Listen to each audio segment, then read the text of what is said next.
Mesdames, Messieurs, bonsoir. Amoureux du sport, je vous souhaite la bienvenue sur le plateau de la Grande Team. Ravi de vous retrouver pour notre rendez-vous sportif quotidien. Et bien sûr, avant le top départ, je vous invite, s'il vous plaît, à suivre le sommaire. Et c'est maintenant, on y va.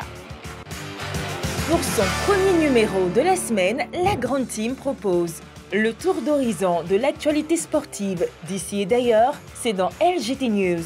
Canadian Shield. Après Nouvelle-Zélande versus Côte d'Ivoire, quelles leçons tirez-vous de la défaite des éléphants? C'est la question au centre des discussions au cours de l'actu. Agréable soirée sportive sur l'A3 et excellent lundi de Pentecôte.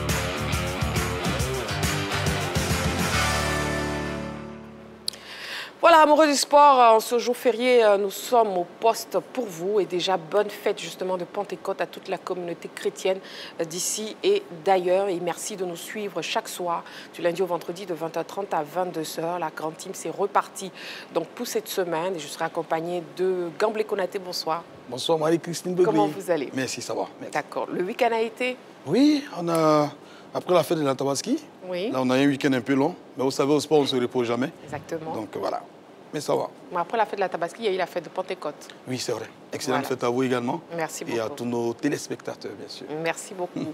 Coach Grateka, bonsoir. Bonsoir Marie-Christine. Comment vous allez? Ça va bien. Votre week-end a été parfait aussi, je suppose. Très bien, on a fait la fête, on a bien mangé. Ça, c'est une très bonne chose. Noël Bolinono, bonsoir. Oui, bonsoir Marie-Christine. Comment vous allez? Impeccable. Et votre week-end? Oui, enfin le week-end s'est très bien passé. Hein, et la fête aujourd'hui, pareil. J'étais chez un ami que je salue par ailleurs, qui s'appelle Olivier Niepa, que je salue par ailleurs. J'étais en train de manger chez lui. Puis après, j'ai vu que c'était l'heure, il fallait que je vienne bosser. Oui. Donc voilà, comme nous sommes des professionnels, bah, voilà, je suis bel et bien présent au poste. D'accord, ok. Donc on salue votre ami qui a bien voulu vous nourrir ce oui, jour. oui, oui. Et puis si vous voulez, après l'émission, on va tous chez lui. Il a fait un grand repas. Ça continue. Ça continue. D'accord. Donc Olivier, on arrive donc chez vous pour le plat. On arrive avec Coach Grateka, il aime beaucoup manger. Donc on arrive. Voilà. Allez, on sera donc en direct pendant 90 minutes sur la 3. La question LGT, je vous donne. Canadian Shield, après Nouvelle-Zélande, Côte d'Ivoire. Quelles leçons tirez-vous de la défaite des éléphants? Et pour participer à l'émission, parce que oui, vous pouvez participer à l'émission, vu que nous sommes en direct. Le téléphone de la 3, le numéro est le 27 21 59 93 99. 27 21 59 93 99. Et aussi, vous avez la page Facebook de la 3, toujours disponible pour vous. Ce soir, on ne débutera pas par LGT News, mais plutôt par le focus. On y va.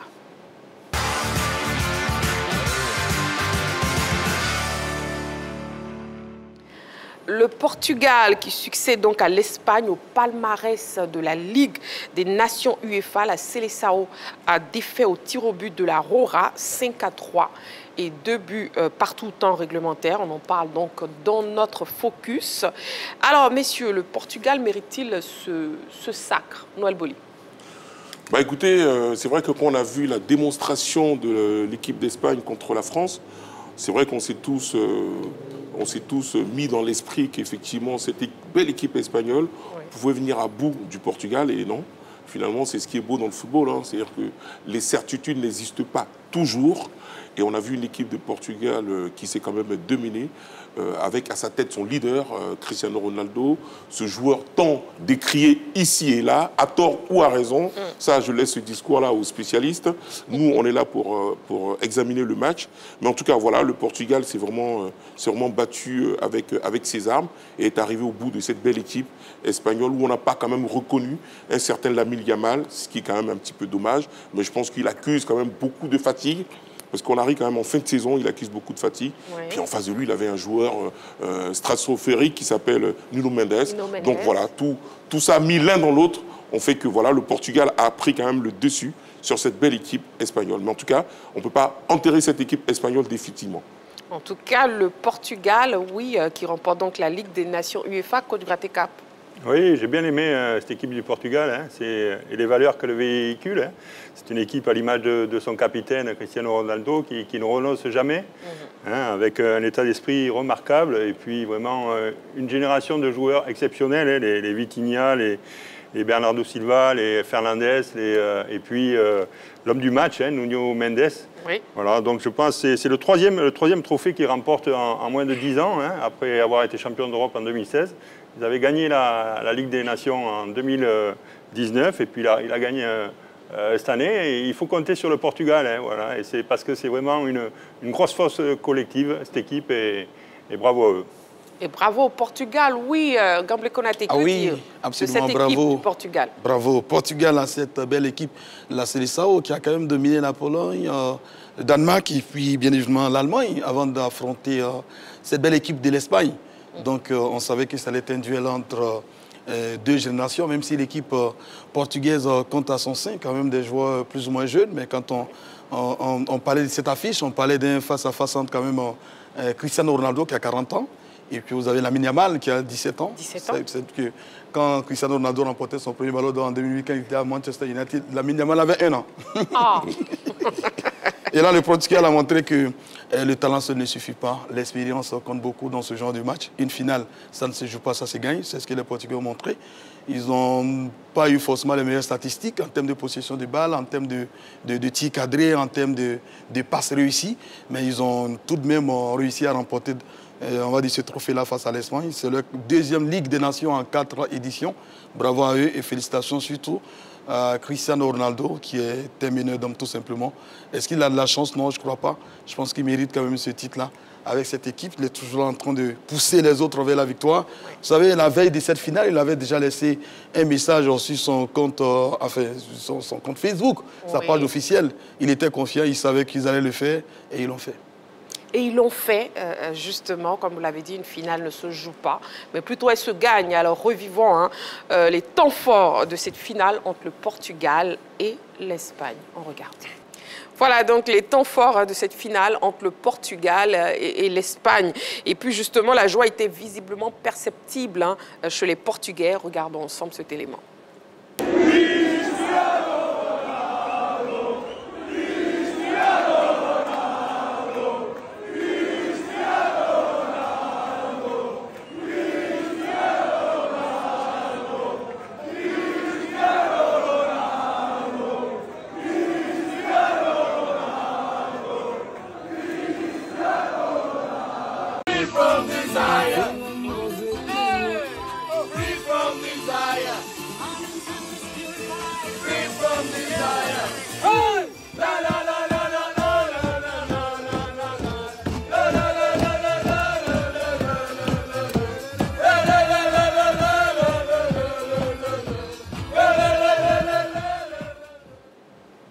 La joie donc des Portugais après ce sacre et puis un Portugais très heureux, il s'agit de Cristiano Ronaldo qui s'est exprimé après la finale. On l'écoute.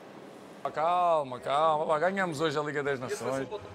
O Mundial falta 12 meses. Eu não sei o que vai acontecer comigo, se eu vou estar bem, se não vou estar, se tenho ilusões.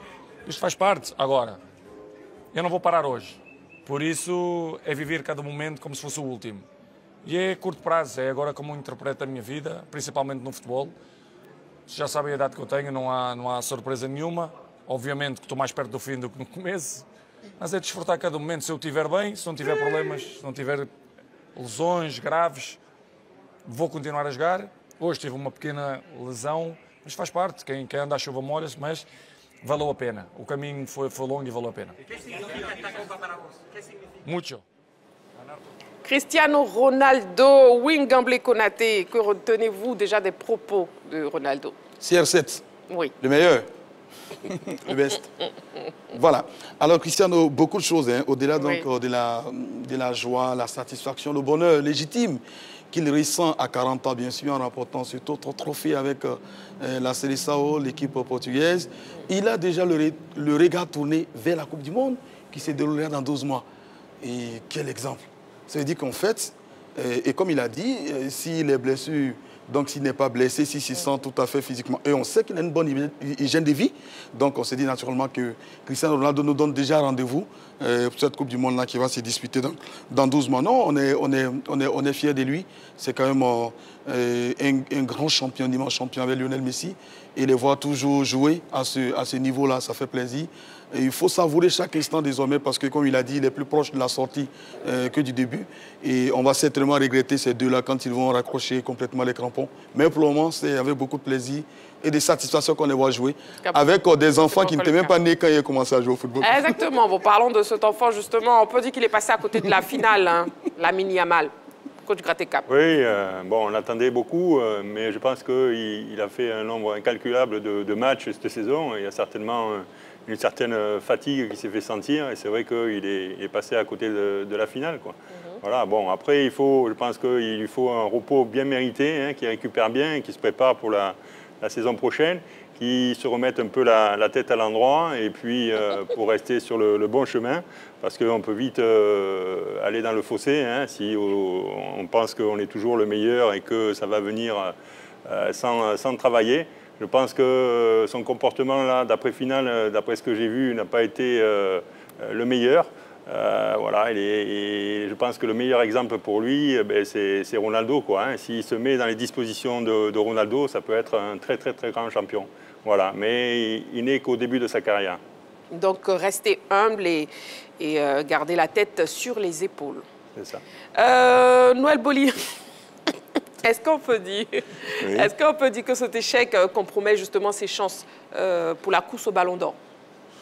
Bah, disons que, bon, vous savez, là, on est vraiment à couteau tiré. On est un petit peu à couteau tiré. Effectivement, tout match est bon pour procéder à un jugement qui peut influencer plus ou moins les attributaires, enfin ceux qui attribuent le Ballon d'Or.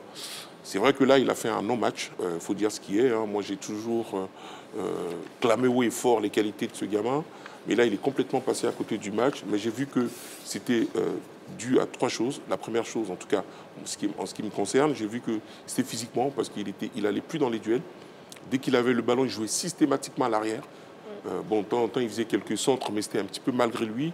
Il faisait des courses qui n'étaient pas abouties, donc j'ai vu que physiquement, c'était compliqué. Parce que même les tirs au but, vous voyez le cadrage du corps, c'est-à-dire que le positionnement du corps dans les tirs au but, il faisait que le ballon allait toujours en l'air. Donc là, on peut l'expliquer par une fatigue générale, ça le coach peut le dire.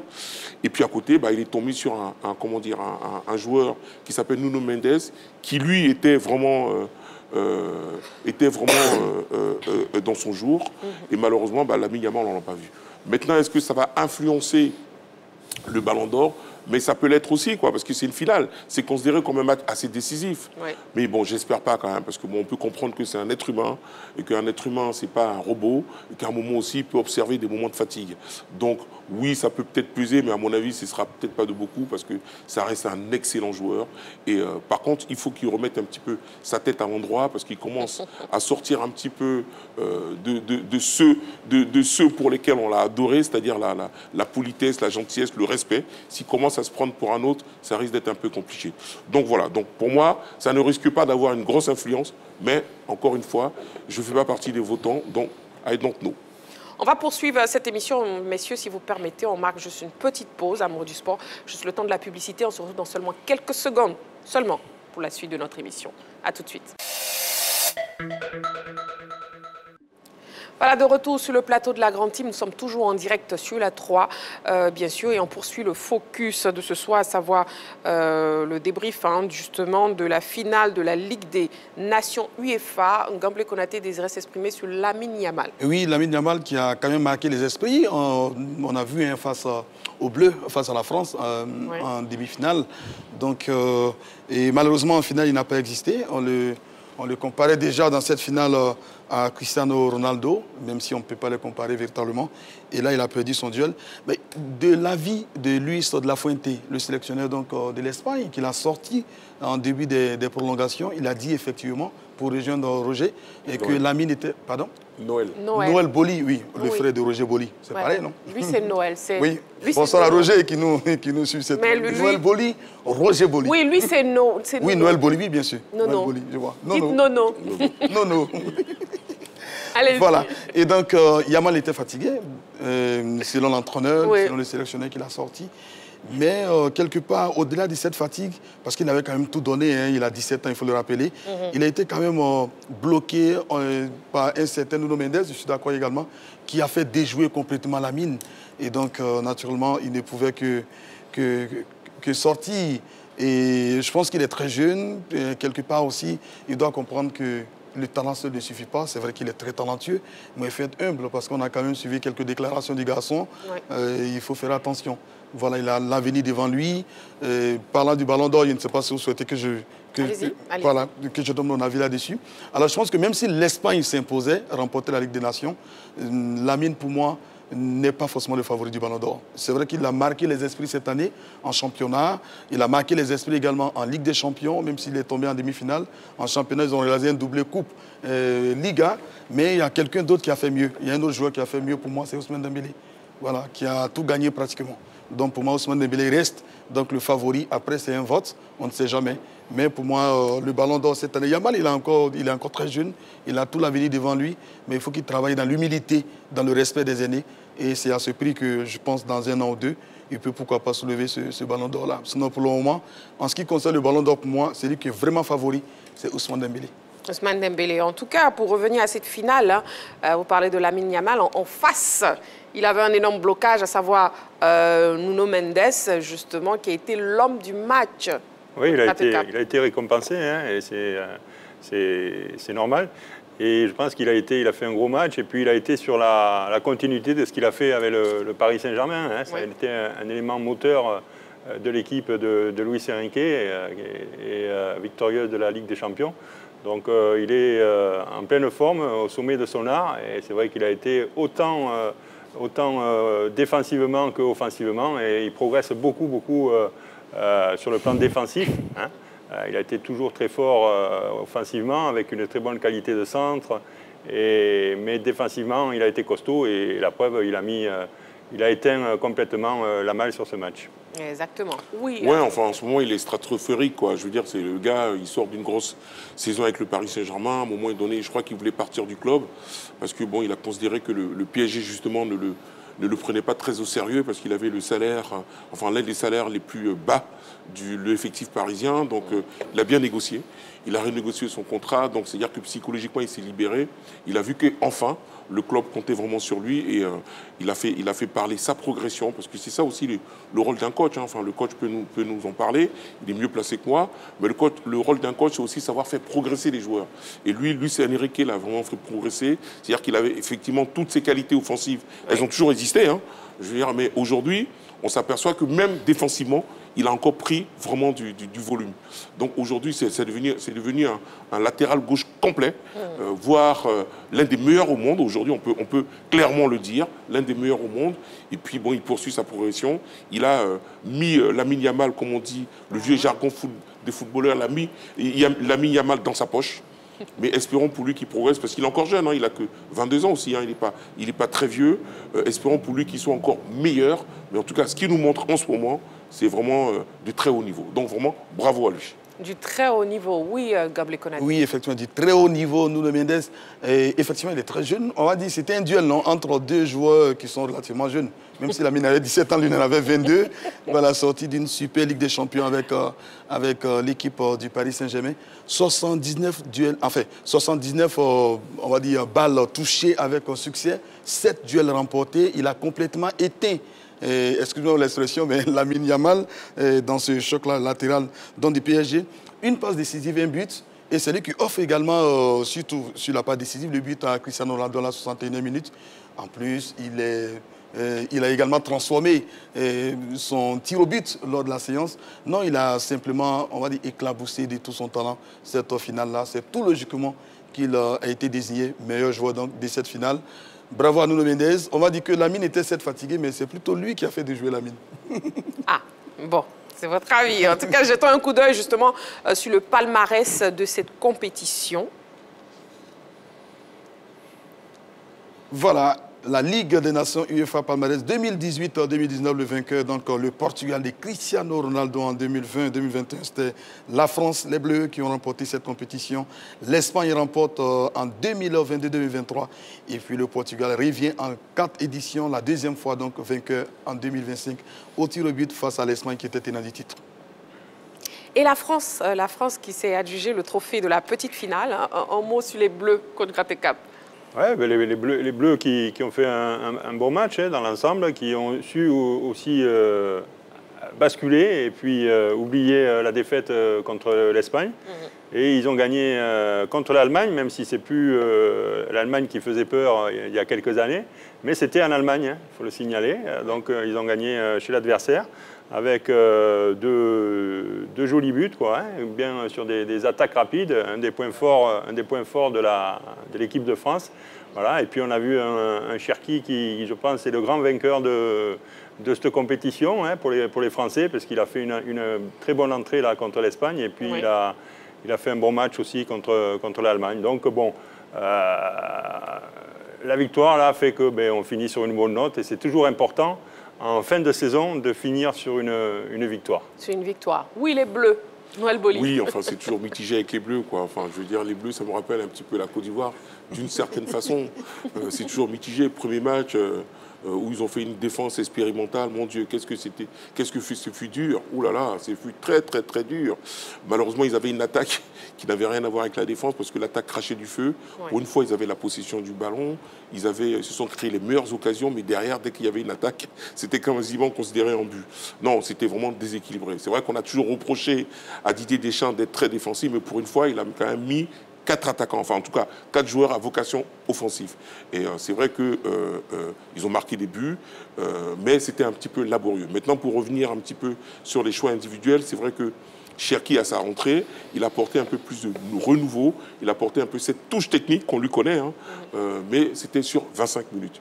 Le match contre l'Allemagne, c'était un peu délicat pour lui quand même. C'était un peu délicat, même si, bon, il est nouveau en équipe de France, donc il prend ses marques. Mais on va dire dans l'ensemble, c'était l'équipe de France s'en est encore bien sortie comme d'habitude. Il y a des joueurs qui ont marqué des points, il y a des joueurs malheureusement qui sont passés à côté de ce rassemblement-là. Et bon, c'est vrai que quand on fait un petit peu le bilan de tout ça, nous on fera tout à l'heure le bilan des Ivoiriens, mais quand on fait le bilan de l'équipe de France, des joueurs qui ont marqué un petit peu de points, il y a comment il s'appelle, Cherki, il y a Badé, Loïc Badé, qui était défenseur central.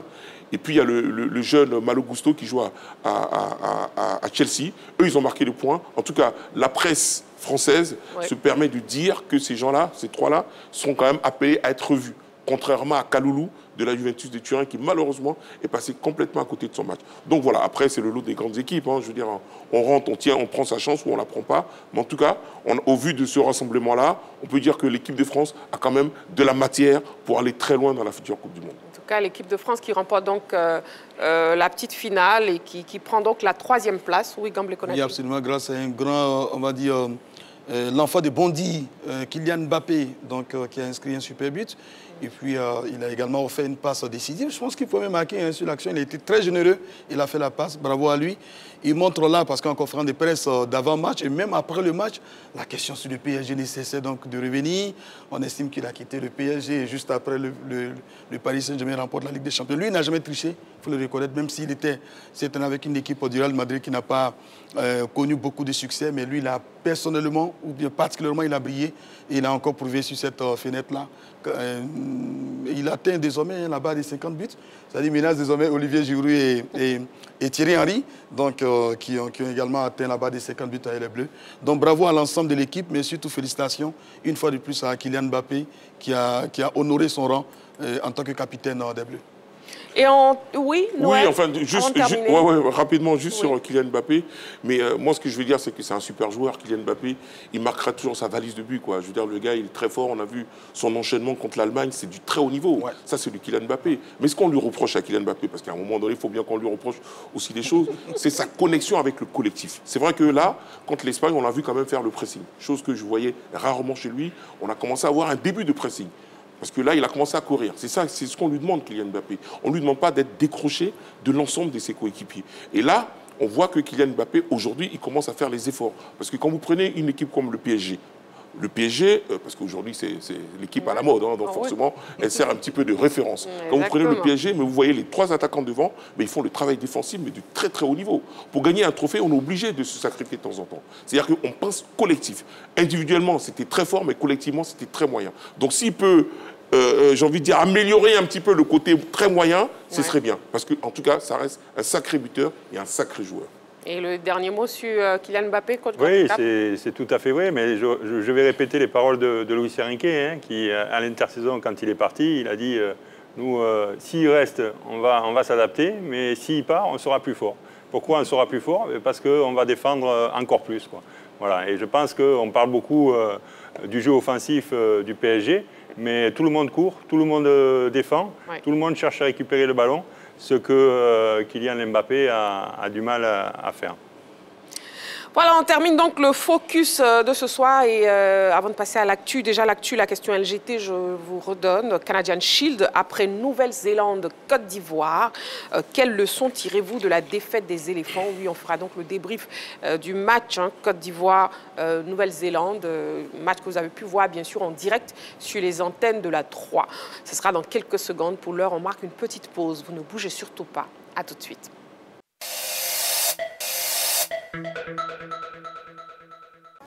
De retour sur le plateau de la Grande Team, nous sommes en direct, bien sûr, comme chaque soir, du lundi au vendredi, de 20h30 à 22h. Et il est grand temps de passer à l'actu. On y va.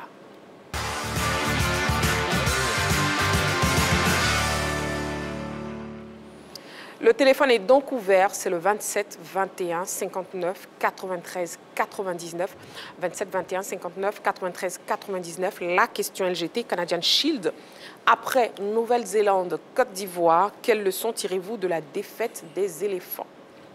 Première sortie manquée pour les éléphants dans le tournoi Canadian Shield. Les poulains du sélectionneur MS Faye se sont inclinés donc face à la Nouvelle-Zélande. Quelles leçons devrait-on tirer de cette défaite? On regarde cet élément préparé par la rédaction qui nous donne quelques éléments d'appréciation. On regarde. Alors, quelles leçons tirez-vous de la défaite des éléphants face à la Nouvelle-Zélande? N'oubliez pas, la page Facebook de la 3 est disponible pour vous, mais aussi le téléphone de la 3, le numéro c'est le 27 21 59 93 99. La question LGT vous est donc posée. Vous pouvez nous appeler ou bien vous pouvez nous écrire. Sur le plateau, messieurs, je vais donc vous reposer la question. Quelles leçons tirez-vous de la défaite des éléphants face à la Nouvelle-Zélande? Gamble Konaté. Beaucoup de leçons. Alors déjà, il faut... chercher peut-être à comprendre quelles étaient nos ambitions avant de participer à ce tournoi qui est amical. Lorsque vous prenez déjà la liste des joueurs appelés par MS Faye, on se rend compte qu'il y a quand même de nouvelles têtes, de nouveaux joueurs. Là où il a laissé certains au repos, certains joueurs qui, pour nous, ont leur place dans cette équipe.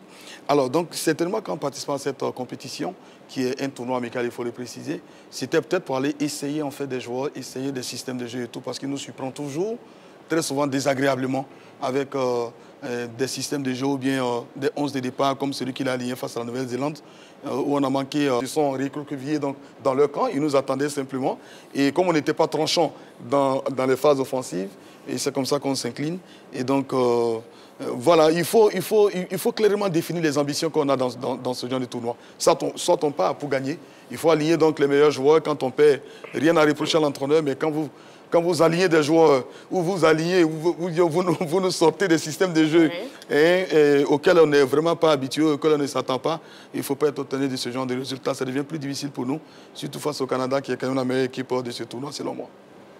D'accord. En tout cas, sur la page Facebook de la 3, nous avons Eou Montano qui répond à la question LGT. D'abord, il nous dit « Bonsoir, Madame Marie-Christine Begré-Satim. Bonsoir à vous, Monsieur Eou Montano. Pourquoi nous, Ivoiriens, sommes-nous si pessimistes? Certes, une défaite n'est toujours pas souhaitable pour une équipe, mais quand on ne veut pas que ça brûle, ça ne peut pas cuire aussi. » MS Faye a dit au cours d'une conférence de presse que la Côte d'Ivoire compte au moins 70 joueurs ivoiriens sélectionnables en équipe nationale. S'il naissait de temps en temps certains de ces joueurs qui n'ont jamais été sélectionnés, Ça fait mal qu'on soit battu, mais pour moi, nous ne devons pas nous rougir de cette défaite. Ce tournoi, pour moi, constitue une préparation pour la fenêtre du mois de septembre qui, si Dieu le veut, nous conduira donc au Mondial 2026. Merci et bonne émission. Merci à vous pour votre participation à l'émission Canadian Shield. Après Nouvelle-Zélande, Côte d'Ivoire, quelles leçons tirez-vous de la défaite des éléphants? Noël Bouli, on vous écoute. Oui, enfin, comme l'a dit Gamblé Konaté, effectivement, c'est vrai on peut tirer beaucoup d'enseignements, mais quel enseignement on va tirer, quoi, au fond? Parce que je veux dire, c'était une tournée d'un groupe, j'ai envie de dire un groupe un peu zouglou, quoi, pour employer un peu les expressions d'ici. Non, à un moment donné, il faut qu'on soit sérieux dans ce qu'on veut faire.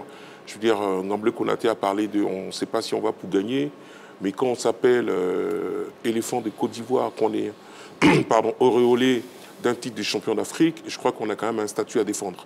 Et à partir de ce moment-là, où on a le statut à défendre, une tournée d'un groupe de zouglous, moi, ce match m'a donné envie de dormir, pardon de le dire, mais j'ai trouvé que c'était un match soporifique, où il n'y avait rien à voir. Je ne sais même pas quel était le plan dans ce jeu-là. Tout était un petit peu en désordre, et que la défaite, pour moi, c'était tout sauf anormal. Donc voilà, je veux dire, quand on teste autant de joueurs novices dans une sélection en même temps, c'est ce qui arrive. Parce que les automatismes, on ne les crée pas comme ça du jour au lendemain. On les crée avec déjà des joueurs qui forment la structure d'une équipe. D'accord? Et là, on a vu que lorsque on était mené au score, et c'est à ce moment-là qu'on a fait rentrer nos joueurs, entre guillemets, cadres. Non, moi je dis, sur ce coup-là, le coach s'est trompé, et il faut avoir l'honnêteté de le dire, hein, je veux dire, ça reste un être humain, les erreurs, on en fait tous, oui. Personne n'est inhumain, on en fait tous, mais il faudrait que ça le serve, parce que là, toute la Côte d'Ivoire portera un regard spécial là-dessus. Donc j'espère que ce match contre le Canada va être un match abouti, et qu'on pourra enfin le gagner. Pourtant, les Canadiens, hein, ils sont déjà en mode Coupe du Monde. Hein. Mais j'espère que, même si on ne le gagne pas, mais que ça soit un match rempli, à ce moment-là, on pourra avoir les yeux tournés vers la Coupe du Monde. Mais pour l'instant, si on veut nous produire encore une telle performance que celle qu'on a vue contre la Nouvelle-Zélande, on risque d'avoir encore des désillusions. J'espère pas. D'accord. Noël Bouli, vous êtes un peu révolté. Bah oui, parce que je veux dire, les groupes zouglous, moi je veux bien, moi je suis un fan du zouglou, mais à un moment donné, il faut qu'on arrête, quoi. On ne peut pas mettre en joueur... Enfin, je veux dire... Ils n'ont jamais joué ensemble, les cocos. Ils n'ont jamais joué ensemble. D'accord. Bon, arrêtez la comparaison avec les groupes zouglous, oui, là. Oh, quand même. Je les adore, les zouglous. Voilà, on aime les groupes zouglous. Oui, oui, moi je les adore. Je les adore. Allez, nous avons un appelant, M. Kofi Sylvanus. Il nous appelle de Yopougon, Nyangon. Bonsoir, M. Kofi Sylvanus.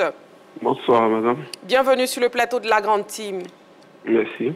On vous écoute. Canadian Shield, après Nouvelle-Zélande, Côte d'Ivoire, quelles leçons tirez-vous de la défaite des éléphants? Moi, je retiens déjà que c'est vrai, nous avons perdu. Moi, j'ai suivi le match personnellement. Je me suis privé du sommeil pour suivre le match. Parce que je voulais voir l'œuvre quand même ces nouvelles recrues que FAIMS a dû appeler pour cette fenêtre. Et je dis, moi, pour le fond du match, c'est vrai, on peut être déçu du résultat.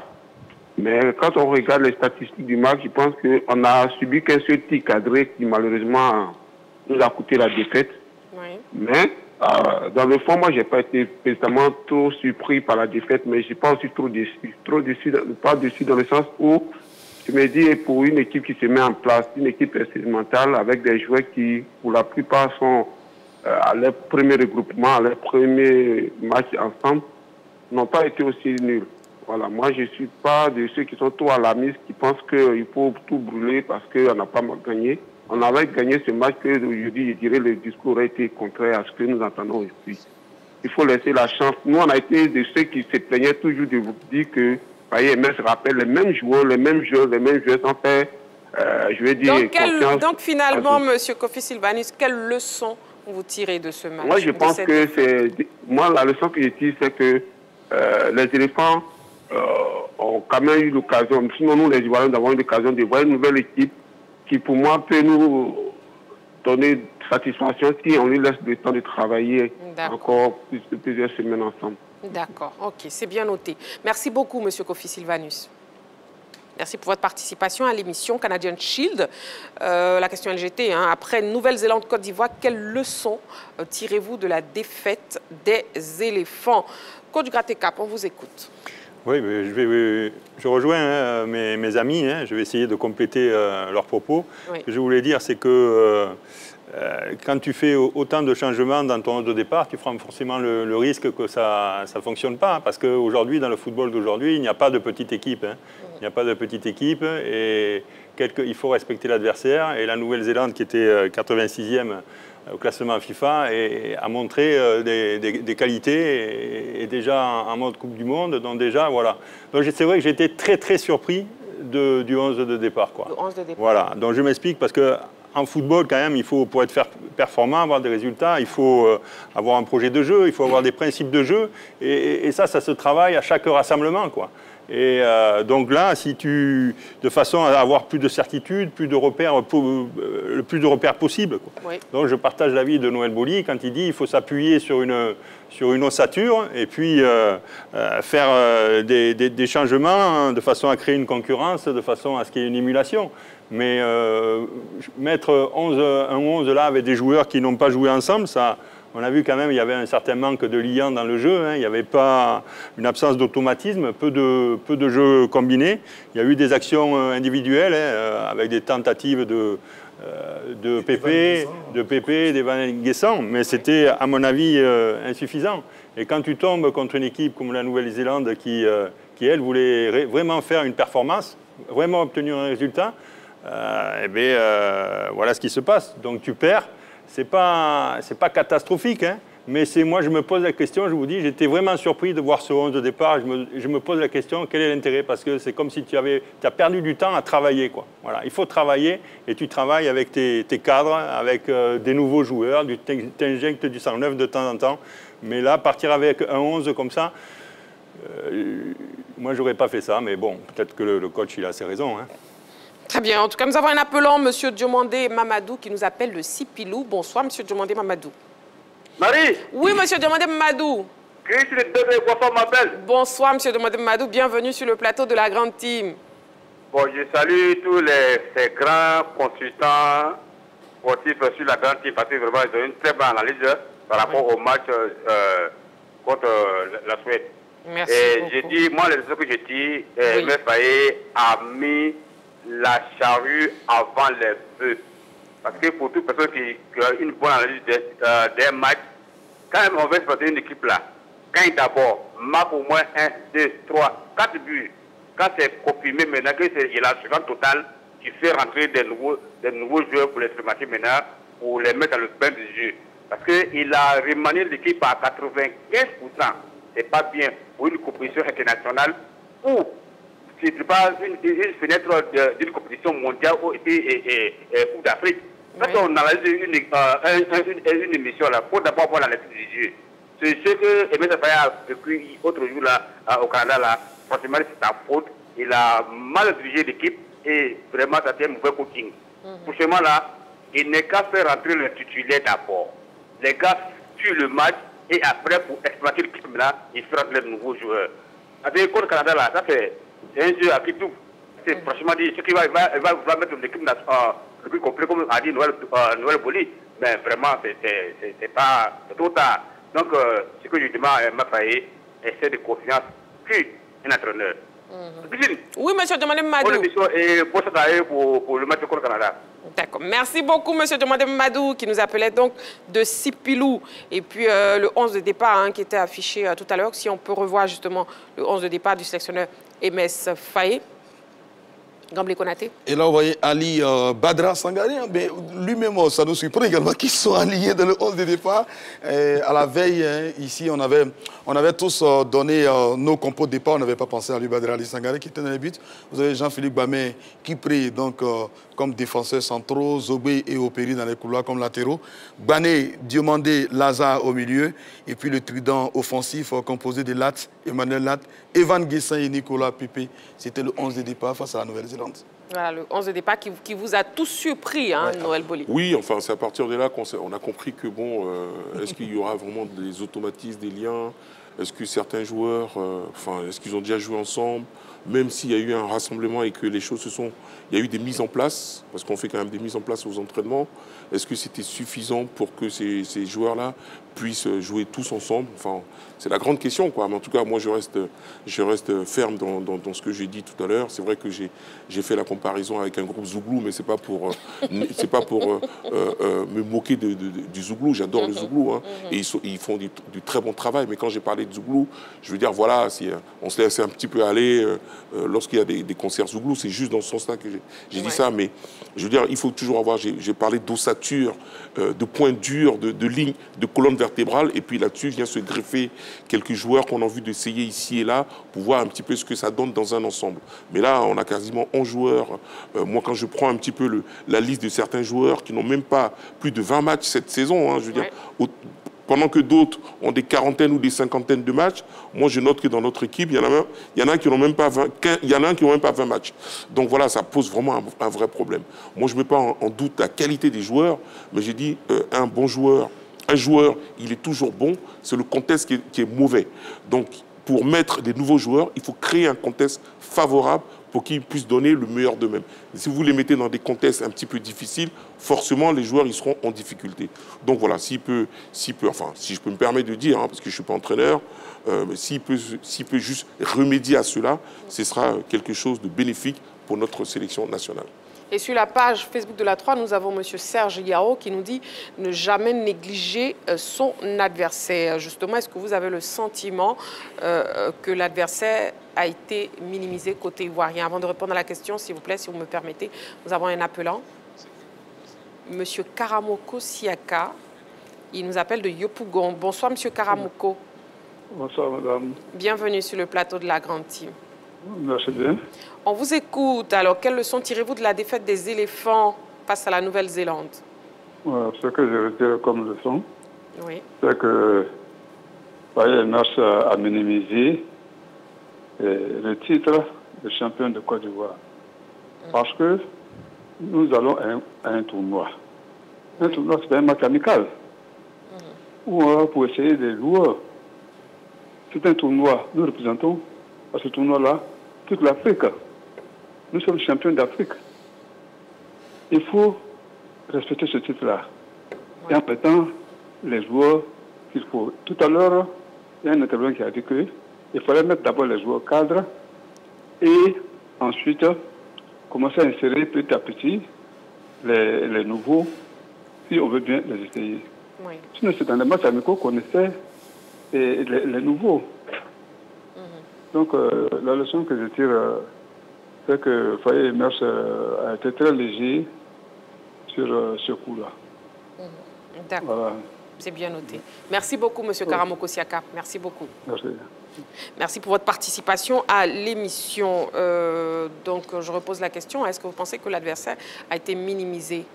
Et oui, absolument. Certainement. Quand on a minimisé cet adversaire, c'est vrai que c'était la première confrontation officielle entre les deux pays. Mais il ne faut pas oublier que la Nouvelle-Zélande, bien que ce soit un pays qui joue au rugby, parce que c'est leur sport roi, ça. Le rugby, c'est le sport principal en Nouvelle-Zélande. Ouais. Le football est secondaire, vient en second plan. Mais attention, ils sont déjà qualifiés pour la Coupe du Monde. Là où nous, on n'est même pas encore qualifiés pour la Coupe du Monde. Où on doit jouer une finale, notre unique ticket qualificatif dans notre poule face au Gabon, c'est même pas joué d'avance. Il n'y a que 2 points. Avec un match retour périlleux, en guillemets, face donc au Gabon. Donc il faut les respecter, cette équipe néo-zélandaise. On ne les a pas respectés. En alliant un 11 de départ, on va dire, je ne vais pas dire Zouglou, comme M. Goli l'a dit, mais vraiment, on ne les a pas respectés. Vous laissez... Oh, et puis tu ne peux pas refaire le monde. Vous avez Simon Adengra, vous avez Sébastien Tedialeux, vous avez Ibrahim Sangaré, Franck Yannick Kessier. On est en difficulté, ça n'a pas de l'air de jeu qu'on les met qu'on les jette dans le bain. On pouvait commencer avec ceux-là. On se rassure, et puis on met les jeunes qui ont moins de pression. Parce que là, vous les grillez, là. Quand ils rentrent, qui ne fait pas un bon match. Vous voyez le ballon que Bané perd et qui envoie le but. C'est l'unique tir cadré, en fait, des Néo-Zélandais. Oui, on les a négligés. On pensait que notre expérience, sinon les joueurs que nous avons étaient largement supérieurs aux Néo-Zélandais. Non, ce n'est pas vrai. Et ils nous ont montré qu'on peut ne pas contrôler le jeu, on peut ne pas contrôler le ballon, on peut ne pas, on va dire, posséder, avoir une possession importante du ballon, mais gagner un match en étant solidaires derrière. Et c'est ce qu'ils nous ont fait. On a tenu le ballon, c'est vrai. On n'a pas été mauvais dans la possession du ballon, dans la construction des phases offensives, mais on a pêché dans la finition. Donc on les a minimisés. Et voilà ce qui arrive quand on minimise un adversaire. Voilà. Oui, coach Gratte-Cap, la même question. Oui, au-delà du fait de les minimiser, moi, ce que je vais répéter, ce que j'ai du mal à comprendre, c'est le pourquoi de faire ça. Voilà. Et surtout que quand tu es, champion d'Afrique, tu as quand même un statut à défendre. Un entraîneur, c'est avoir des résultats, c'est se nourrir. Un groupe se nourrit aussi de victoires. Voilà, se forme dans la victoire pour avoir confiance, pour avoir un peu plus de certitude dans sa façon de jouer. Donc voilà, j'ai dit c'est vraiment dommage. Et après, ben, voilà, parfois tu peux avoir le revers de la médaille, c'est-à-dire que tu tombes contre une équipe solide qui est 86e au classement FIFA et toi tu es 41e et tu as perdu 1-0. Voilà, donc je trouve que c'est pas catastrophique, hein, parce que c'est pas la vraie équipe de Côte d'Ivoire qu'on a vue, on le sait ça. Mais je trouve que c'est dommage, il y avait l'occasion de montrer, de faire autre chose, quoi. Il y avait l'occasion de faire autre chose. On avait parlé la semaine dernière, on avait tous donné notre équipe et on pensait qu'il allait y avoir des nouveaux, c'est normal. Sur ces périodes-là, il faut en profiter. Mais tu mets à dose homéopathique 3-4 nouveaux joueurs avec ton ossature, je pense que ça aurait été plus logique. Je n'ai jamais vu, je suis beaucoup l'équipe de France et Didier Deschamps, je n'ai jamais vu Didier Deschamps mettre 11 nouveaux joueurs sur un match amical, quoi. J'ai jamais vu. J'ai été très surpris. Voilà. Et nous avons un appelant, M. Bakayoko Kalayi, qui nous appelle d'Adjamé. Bonsoir, M. Bakayoko. Bonsoir, ma très chère Marie. Oui, bienvenue sur le plateau de la grande team. Vraiment, merci beaucoup. Je salue toute la grande team. Merci beaucoup. On vous écoute, M. Bakayoko. Après Nouvelle-Zélande, Côte d'Ivoire, quelles leçons tirez-vous de la défaite des éléphants? Vraiment, je crois que d'abord, je salue le bravoure de notre entraîneur, notre coach. Oui. Aujourd'hui, je crois que ce tournoi est vraiment le bienvenu. Parce qu'aujourd'hui, on ne dira pas, les Ivoiriens ne diront pas que Paye MS prend les mêmes joueurs à chaque fois qu'il ne veut pas essayer d'autres joueurs. Or, nous avons aujourd'hui notre objectif, c'est la Coupe du Monde et la Coupe d'Afrique. Oui. C'est qualifié pour la Coupe du Monde et c'est qualifié pour la Coupe d'Afrique. Aujourd'hui, ce tournoi est venu, il a fait un remaniement à 80%. Personne ne peut le nier. Et comme aujourd'hui, il a fait à 80%, on a fait un match où on se dit que la Nouvelle-Zélande était prenable. Voilà que, parce que moi j'ai regardé le match, on avait une possession de 72% de possession. Mais malheureusement, je crois que c'est la finition qui était un problème. Donc moi je crois que ça peut se corriger à l'entraînement. Et vous allez voir que Faye MS va voir, il va mettre un peu du tonus à l'attaque par rapport à ce qu'on vient de voir, pour pouvoir jouer au moins contrecarrer le Canada. Donc aujourd'hui, c'est vrai qu'on s'en va pour gagner un match parce que nous avons notre honneur qui est le champion d'Afrique. Oui. Mais aujourd'hui, vraiment ce tournoi est bienvenu pour qu'on sache que Faye MS a tout un nombre de joueurs qu'il va au moins prendre une équipe type pour pouvoir au moins nous faire qualifier pour la Coupe d'Afrique et la Coupe du Monde, qui est notre vraiment objectif. Voilà, donc la leçon que je tire de ça, c'est l'attaque.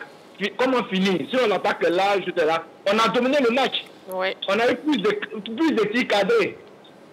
Donc vraiment, essayons de voir. Je crois que c'est une erreur de parallaxe, si on veut bien voir. Mais ça va passer, Inch'Allah. Inch'Allah. Merci beaucoup, M. Bakayoko. Voilà, M. Bakayoko Kalayi qui nous appelait donc d'Adjamé. Justement, à Noël Boli, comment ça s'explique? L'équipe de Côte d'Ivoire, effectivement, qui dominait ce match, un seul tir cadré, et puis on prend un but. Bah écoutez, au risque de me prendre encore la foudre, hein, je veux dire, à un moment donné, dominer, ça veut dire quoi? Avoir la possession, ça veut dire quoi? Qu'est-ce qu'on retient dedans? Avoir la possession de façon désordonnée, ça ne veut rien dire. Dominer, c'est quoi? Est-ce que le déplacement de tout le bloc équipe? Moi, j'ai un autre regard sur le football. Moi, quand on domine, on dit quelles sont les vraies occasions ou les situations qu'on se crée de façon construite.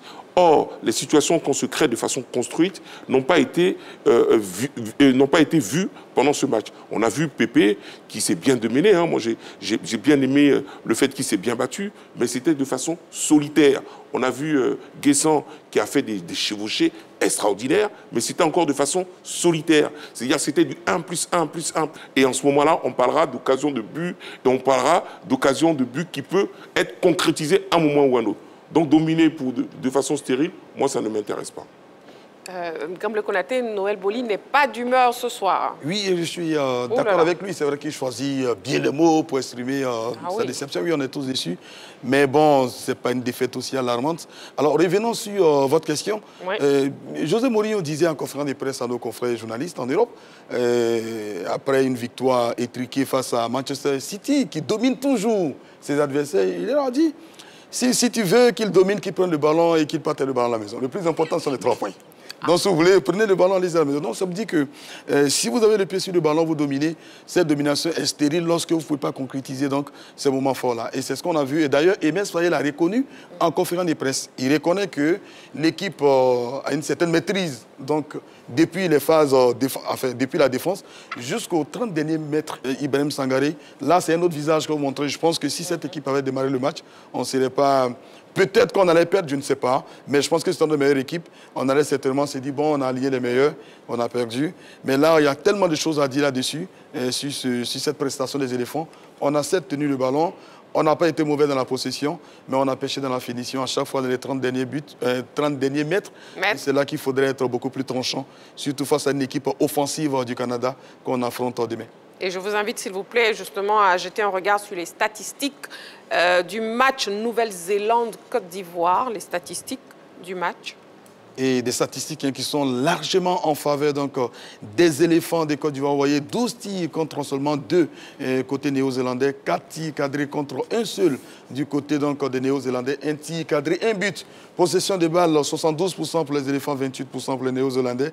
Les arrêts de gardien, 0 arrêt côté ivoirien donc, et 4 du côté de la Nouvelle-Zélande. Les fautes, on en a commises, beaucoup plus. 12 fautes commises côté ivoirien contre seulement 8 côté néo-zélandais. Les cartons jaunes, on en a pris 1 du côté des éléphants, 2 du côté néo-zélandais. Les corners, 7 pour la Côte d'Ivoire. Là, on a dominé la Nouvelle-Zélande contre un seul côté néo-zélandais. Et puis, hors-jeu, en ce qui concerne le hors-jeu, on a un seul du côté ivoirien, 0 du côté néo-zélandais qu'on a véritablement dominé dans cette partie. Donc, le Konaté, s'il vous plaît, arrêtez avec le dominé. Là. Ça met encore plus en rogne Noël Boli. Non, mais pas du tout. Oui, c'est vrai que tout le monde a tendance à dire oui, c'est pas grave. Bien sûr, c'est pas grave. Je veux dire, parce que j'exprime les choses avec beaucoup de cœur. Donc, forcément, on a l'impression que c'est le tremblement de terre. Non, c'est pas ça. Ça reste un match de football.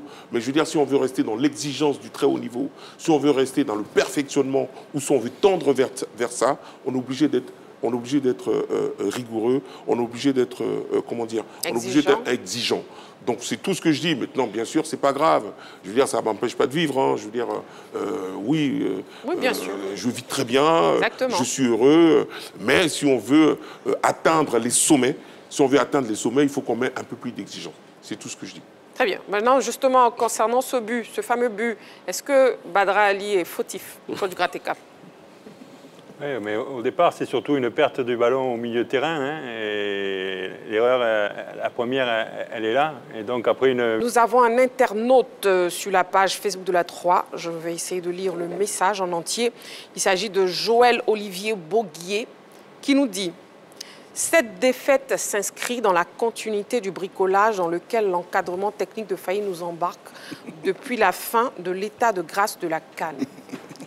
Au lieu de chercher à résoudre les problèmes clés dans les compartiments où problème il y a, à l'aile droite avec Ghislain Conan en manque de temps de jeu, Opéry qui n'est visiblement pas à la hauteur, au poste de 6, Seri Michael étant en fin de carrière, ce poste pose un réel problème de stabilité de notre jeu. Aoulou s'est montré décevant. Faye nous ramène Gbamin qui a vocation à jouer 6, mais curieusement, il le cloître en défense centrale. La défense centrale est pourtant le secteur le plus stable et le plus pourvu de l'équipe. Je n'ai franchement pas compris ce bricolage. Au poste de 10, on n'a pas encore trouvé cet artiste bon balle au pied qui peut faire une transition axiale vers l'attaquant quand nous sommes confrontés à des blocs bas qui arrivent à museler nos ailiers, notre plus grande force d'attaque. À ce poste, Amani Lazare a montré des insuffisances, notamment par son manque de prise d'initiative. Il n'est pas très physique, porte trop le ballon et finit par faire des passes en retrait. Cela qui jusqu'ici est c'est le mieux illustré à ce poste est Traoré Ahmed Junior, celui qui jusqu'ici, mais curieusement, Faye ne le sélectionne pas très souvent et nous fait plutôt des improvisations stériles. À la pointe de l'attaque, Sébastien Haller assure. Bayo étant quasiment du même profil, avait fait plutôt bonne impression, mais il n'a pas été reconduit. On assiste plutôt au forcing du coach avec son poulain dont la présence est jusqu'ici un peu fertile. Bref, en gros, Faye devrait faire des intégrations dans les secteurs postes où il y a problème et éviter de bricoler dans les secteurs déjà efficients. Défense centrale, arrière latéral gauche, poste de numéro 8 avec Caissier, les ailes et Haller en pointe. C'est donc le message de M. Joël Olivier Boguier. Justement, parlons du sélectionneur national, parlons de Faye. Je vous propose de voir un extrait de la déclaration du sélectionneur en conférence de presse d'après-match. On l'écoute. C'est plutôt en infographie, donc oui, on va lire. On est concentré sur des objectifs qui arrivent demain. Il y a des jours comme ça où vous arrivez à avoir des situations, mais il y a toujours un pied de l'adversaire pour gêner. Après, on aurait dû être meilleur dans les choix de jeu. Techniquement, dans les 30 derniers mètres, on n'a pas été assez efficace. Eh bien, soyez. Voilà, coach Gratte-Cap, vous avez les propos du coach Faye.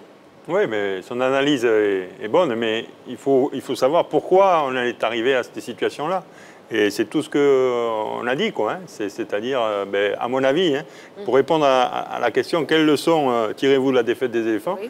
C'est que les changements, il faut en faire des essais, mais au bon moment, et puis certainement pas en aussi grande quantité, quoi. Voilà. Noël Boli, les propos du écoutez, sélectionneur national. Le coach, hein, je veux dire, il ne va pas se tirer une balle dans le pied. Hein, je veux dire, donc pour moi, sa déclaration est somme toute normale. Simplement, bon, quand lui-même il dit on aurait dû être meilleur dans le jeu, il est quand même le tributaire du jeu, hein, c'est lui qui le met en place. Donc s'ils ne sont pas meilleurs dans le jeu, c'est-à-dire qu'il y a 2 ou 3 éléments qu'il faut peut-être revoir. Donc il lui dit en disant bon, on n'a peut-être pas été meilleur dans le jeu parce que j'ai peut-être pas aussi fait les bons choix. Donc en tout cas, moi j'ai cette lecture-là. Ça n'engage que moi. Hein. Je ne dis pas que ça engage toute l'Assemblée, mais ça n'engage que moi. Bien donc entendu. voilà, donc, je veux dire, à un moment donné, bon, je pense qu'on l'a assez répété, hein, les essais, c'est bien. Essayer de nouveaux joueurs, c'est même souhaité et souhaitable. Mais à un moment donné, il faut l'essayer, comme on dit, par dose homéopathique. C'est-à-dire qu'on garde toujours sa colonne vertébrale et puis on intègre comme ça quelques joueurs ici et là, mais pas tout un ensemble d'un coup comme ça, non. C'est contre-productif, je pense.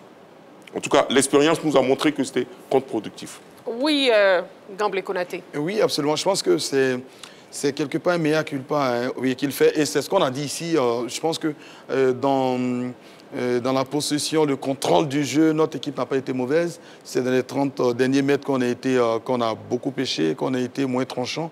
Et donc ça, il faudra travailler là-dessus. Comme il a déjà le regard, comme il a dit, le regard tourné vers le match du Canada qui a lieu demain.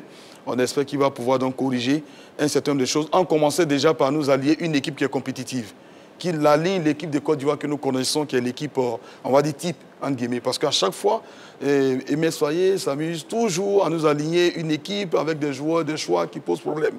Et derrière le résultat, bon, voilà, qu'il assume aussi certains résultats. Nulle part dans sa déclaration, il ne parle de certains choix qu'il a opérés et qu'il se serait trompé. Il ne parle pas de ça.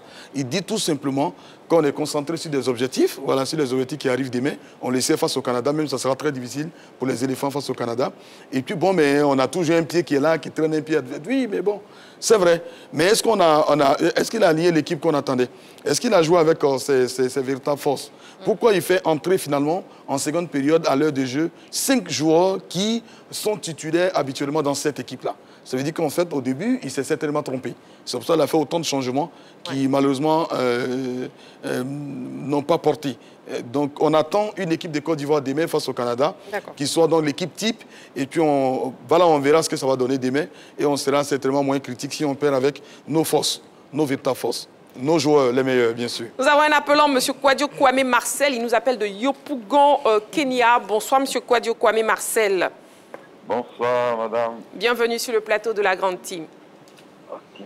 On vous écoute. Voilà, oui, bien sûr, vous pouvez participer. Après Nouvelle-Zélande, Côte d'Ivoire, quelle leçon tirez-vous de la défense des éléphants? Je vous laisse vous exprimer. Ok. D'abord, il salue toute la Grande Team. Oui. Oui. Bon, c'était pour intervenir un peu sur le match de la fois passée, là. Allez-y. Côte d'Ivoire. Allez-y. Bon, nous, on a pris le temps de suivre le match, on a bien suivi. Oui. Il y a eu un grand changement parce qu'au départ, l'alliement des Fire MS n'a pas été trop ça. Parce que, voyez-vous, une équipe ne doit pas se renouveler de cette façon. Parce que, déjà, il a pratiquement renouvelé toute l'équipe. Il y a un grand changement. Alors que quand un match se joue comme ça, avec les anciens joueurs, il faut essayer de mettre un peu les nouveaux dans l'équipe. Mais ce n'est pas ce qui s'est passé. Lui, il a préféré changer toute l'équipe. Pour un départ, un match que tu dois gagner, avec tout ce renouvellement, ce n'est pas intéressant. Nous, on suit le match.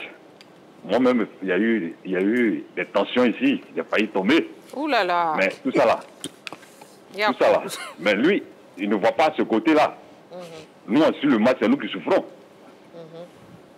Donc, de grâce, une prochaine fois, quand on veut renouveler une équipe, c'est pas comme ça. C'est pas de cette façon.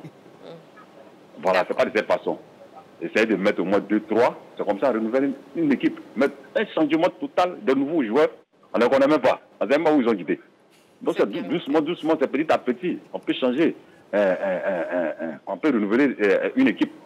Mais totalement comme ça, c'est pas bon. Nous, souvent, le match, c'est pas bien à suivre. Parce que nous, on veut toujours gagner. On ne veut pas perdre. Il n'y a pas quelqu'un qui cherche à perdre. C'est bien noté, M. Kouadio Kwame Marcel. Merci beaucoup. Et puis la prochaine fois, s'il vous plaît, ménagez-vous, hein, ne tombez pas. Voilà. Allez, merci beaucoup de nous suivre en direct sur la 3. Justement, nous avons un internaute qui vient à peine de nous écrire, MC Yann, qui nous dit « Nous avons beaucoup à tirer de cette rencontre. Merci à Boli. » Bon, il veut parler de Nono. Merci à Boli pour son analyse. Désolé pour les faiseurs de Zouglou. Bon, il s'excuse aussi. Belle analyse de cette défaite. Arrêtons de soutenir Faye dans les erreurs de coaching. Vous parlez de dominer toute la rencontre, voudrait dire quoi? C'est de l'à peu près qui a été servi avec de nouveaux joueurs au total dans une compétition où les Ivoiriens champions d'Afrique sont attendus et aller discréditer le foot ivoirien et africain.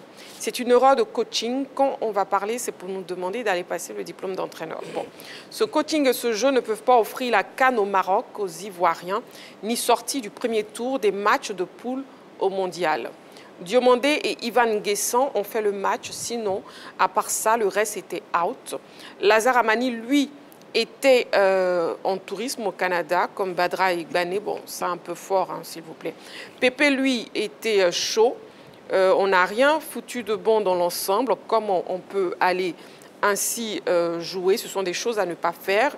Dominer, tenir le ballon du début jusqu'à la fin, statistique en faveur des éléphants. Tout ça ne donne malheureusement pas les 3 points. Voilà, donc il dit qu'il a encore des regrets pour avoir veillé ce jour-là.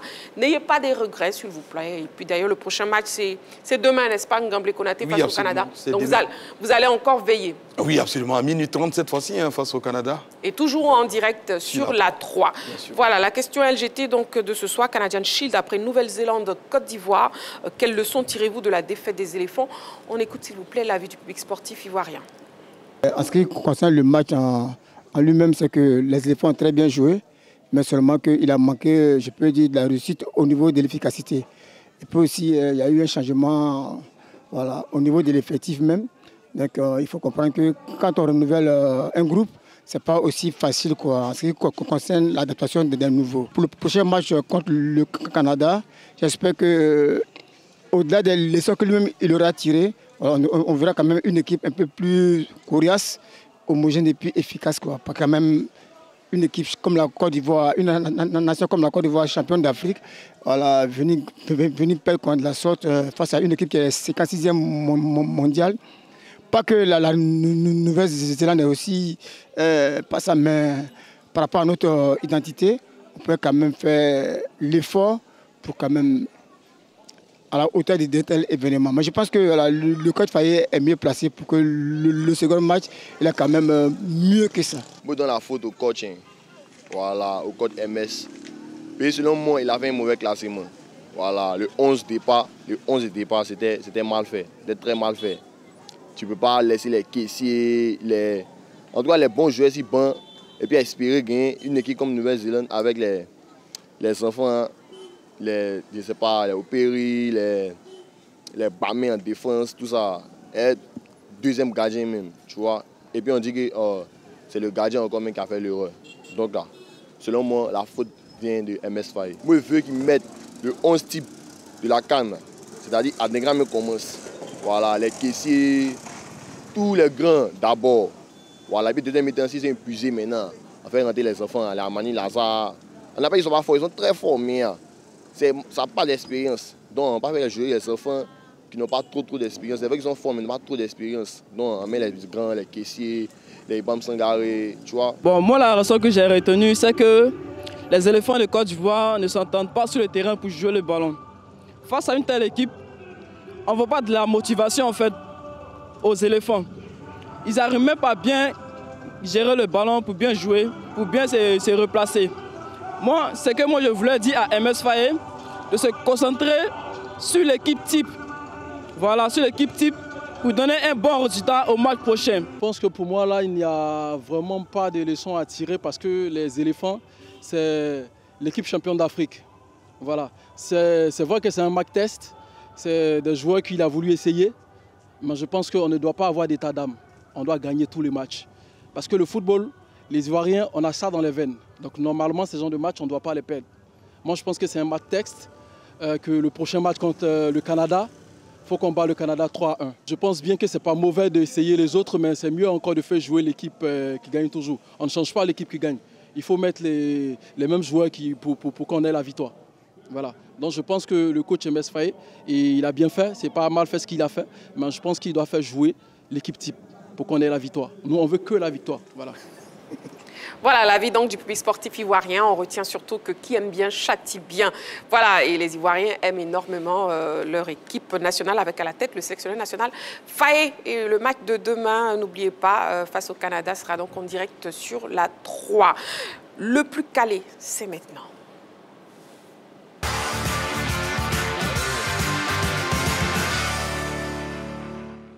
On est donc dans les arrêts de jeu de cette émission. Nous sommes donc en direct sur la 3. Et c'est parti avec le plus calé, Noël Boli, Coach Gratte Cap, Gamble Konaté. On se concentre et on y va. Allez, première question. Combien de titres du Grand Chelem compte la joueuse de tennis américaine Coco Gauff? A, 2. B, 3. C, 4. Combien de titres de Grand Chelem compte la joueuse de tennis américaine? On y va. Les ardoises, s'il vous plaît. C'est donc A, effectivement, pour tout le monde. Et c'est la bonne réponse. Coco Gauff a remporté l'US Open 2023 et Roland Garros 2025. La deuxième question. Dans quel club évoluait Nuno Mendes avant d'être recruté par le Paris Saint-Germain? A, Benfica. B, Sporting Portugal. C, FC Porto. On y va, A, B ou C. C'est la réponse B pour tout le monde sur le plateau. Et effectivement, c'est la réponse B. Ben, dis donc, vous êtes calés ce soir, messieurs. Heureusement que Jean-Philippe n'est pas là, parce qu'il allait dire oui, que je trichais. Je jouais avec Ousmane Demandé. Sporting Portugal, effectivement, Nuno Mendes évolue au Paris Saint-Germain depuis août 2021 en provenance de son club formateur, le Sporting Portugal. Troisième question, messieurs. Vous pouvez jouer aussi chez vous, hein, à la maison. N'oubliez pas, testez donc vos connaissances avec nous. Quel grand chelem manque au palmarès du joueur de tennis espagnol Carlos Alcaraz? A. Open d'Australie. B. US Open. C. Wimbledon. A, B ou C. On y va, messieurs. Ok, là, ça varie. La réponse B pour coach Gratekap et Gamble Konaté. La réponse C pour Noël Boli. La bonne réponse est la réponse A. Voilà, c'est tout faux pour tout le monde. Open d'Australie. À 22 ans, Carlos Alcaraz a déjà gagné 5 titres du Grand Chelem, à savoir US Open en 2022, Wimbledon en 2023-2024 et Roland Garros 2024-2025. Quatrième question, avant-dernière question. Qui est l'actuel leader du championnat du monde de MotoGP? A. Alex Marquez. B. Francesco Bagnaia. C. Marc Marquez. A, B ou C. On y va. C'est maintenant, messieurs. La réponse B pour Noël Boli et pour coach Gratekap et la réponse C pour Gamble Konaté. La bonne réponse est la réponse C. Marc Marquez. Bon, Gamble Konaté qui se détache un tout petit peu là. Cinquième et dernière question. Quel sélectionneur a dirigé son dernier match avec l'Italie ce lundi? A. Roberto Donadoni. B. Roberto Mancini. C. Luciano Spalletti. A, B ou C, c'est donc la réponse C pour tout le monde. La bonne réponse est la réponse C, Luciano Spalletti. Nommé à la tête de la Squadra Azzurra en août 2023, Luciano Spalletti a succédé à Roberto Mancini. Il a été remercié après la défaite de l'Italie 0-3 face à la Norvège vendredi dernier. Qui est le plus calé ce soir? Eh bien, sans grande surprise, pour la deuxième fois successivement. Absolument. Voilà, le grand gagnant du plus calé, ici à la Grande Team, c'est Gamble Konaté. Félicitations, monsieur. Merci infiniment. Merci beaucoup. Voilà, et vous êtes prêts à esquisser quelque part de danse? Allez, on y va, la régie.